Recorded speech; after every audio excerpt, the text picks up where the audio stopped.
Hello guys, আসসালামু আলাইকুম। আশা করছি আপনারা সকলে ভালো আছেন। আমিও আলহামদুলিল্লাহ ভালো আছি। এই তো দৈনন্দিন কাজ, রান্নাবান্না এইসব করছি।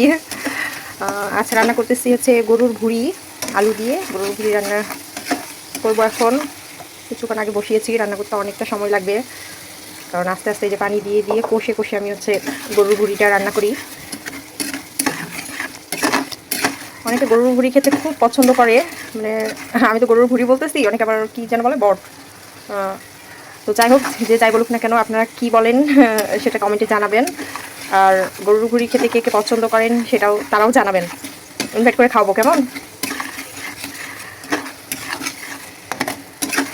আজ প্রচণ্ড গরম, গরমের মধ্যে রান্না করা আসলে কষ্ট।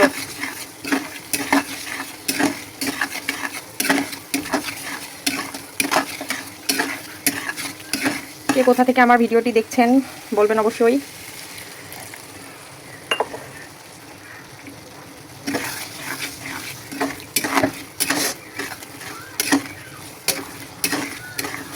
অনেকটা সময় লাগবে, অল্প অল্প করে পানি দিয়ে এই কষে কষে কষে এভাবে রান্না করতে হবে।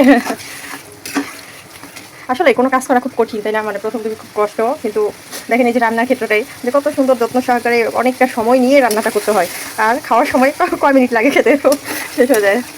আবার রাতের রান্না, আমার রান্না করতে ভালো লাগে, কিন্তু সমস্যাটা অন্য জায়গায়। সেটা হচ্ছে প্রতিদিন কী রান্না করবো সেটা নিয়ে আমি ভেবে পাই না, যে রেগুলার একই আইটেম খেতে ইচ্ছা হয় না।